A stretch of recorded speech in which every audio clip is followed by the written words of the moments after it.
பெரியாருக்கு தமிழ்நாட்டில் யார் செய்யலை? பிஜேபி வேணா செய்யாமல் இருக்கும், வேற யார் செய்யலை? எல்லாரும் செய்கிறாங்க. என் தம்பி மாலை வச்சுட்டு பெரியார், நான் பெரியார் கொள்கையை பின்பற்ற போறேன், நான் திராவிட அரசியலை பின்தொடர்றேன், ஏதாவது பேசினாரா? மாலை இடுறதுனா நீங்க உங்களுக்கு ஒரு ஒண்ணு என்ன செய்தி சொல்றதுன்னு தெரியல, ஒன்னே திராவிட அரசியலுக்கு போயிட்டாருன்றேன். நான் என்ன இப்ப என்ன கேட்கிறேன், பெரியார் என்பவர் பொது தலைவரா, பொது அடையாளமா, திராவிட அடையாளமா? மாலையை வச்ச உடனே திராவிட அரசியலுக்கு போயிட்டாராங்கிறீங்க. இப்ப தெரியுதா? பெரியார் தமிழருக்கான அடையாளமோ குறியீடோ, தமிழ் தேசிய இனத்திற்கான அந்த தமிழ் தேசிய அரசியலுக்கான தலைமையோ குறியீடோ இல்லை. நீங்களே சொல்றீங்க. அது அவர் பெரியாருக்கு போயிட்டார், அப்ப திராவிட அரசியலுக்கு வந்துட்டார். அது திராவிட அரசியல், திராவிட அரசியலின் குறியீடு. அதுக்கு 2 நாளைக்கு முன்னாடி ஒன்று இருந்தது. என்னது? தனித்தமிழ் அடிகளார், மறைமலை அடிகளினுடைய நினைவு வந்துச்சு.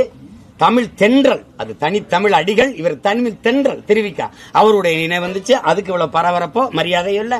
அதுக்கு பிறகு எங்க தாத்தா ரெட்டமலை சீனிவாசன் நினைவு வந்தது, அதுக்கு இவ்வளவு பரபரப்போ மாலை இடுதலோ மரியாதை இல்லை. இது ஏன்னா எங்க அடையாளம் உங்களுக்கு தெரியுதா? இது தமிழ் அடையாளம், தூய தமிழர் அடையாளம். நீ நிராகரிக்கிற, உன்னுடைய திராவிட குறியீட தூக்கி தள்ளுற.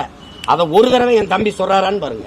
27 அல்லது அதுக்கப்புறம் கட்சி அக்டோபர் 27 கட்சி ஆரம்பிக்கிறாரு. அதுக்கப்புறம் இல்ல நான் திராவிட அரசியல் பண்றேன். பெரியாருக்கு நாங்க கூட தான் மரியாதை செய்யறோம், பெரியாரோட கோட்பாட்டை எடுக்கிறோம். பெரியார் எங்கள் வழிகாட்டி, அண்ணல் அம்பேத்கர் அறிவாசான், அவர் எங்கள் வழிகாட்டி, மார்க்ஸ் எங்கள் வழிகாட்டி. கோட்பாட்டில் ஒரு வழி இருக்கிறது தங்கச்சி. மார்க்ஸை நான் என்னுடைய ஆசானா ஏற்கிறதுக்கும் தலைவனா இருக்கிறதுக்கும் வித்தியாசம் இருக்கு. எனக்கு தலைவன் ஜீவானந்தம், சிங்காரவேலர், எங்களுடைய அப்பன் நல்லகண்ணு, இவன் தான் என் தலைவன். நான் எதுக்கு போய் அவரே இருக்கணும்? பெரியாரு நான் வழிகாட்டியா இருக்கிறேன். தலைவனா என் தலைவன் பிரபாரனா தான் ஏற்பேன். ஏன்னா தகப்பன் பத்தவனா இருக்கணும், தலைவன் ரத்தவனா இருக்கணும். இது எங்க கோட்பாடு.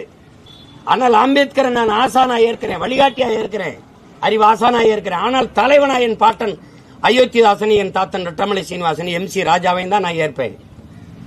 எங்க அண்ணன் திருமாவளவனா தான் ஏற்பேன். எனக்குள்ள இருந்தா நீ எடுக்கணும்.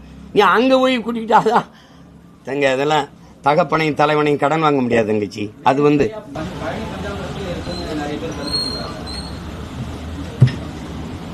தெரியல, அது என்னன்னு புரியல. அது எதுல கலப்படம் இல்ல.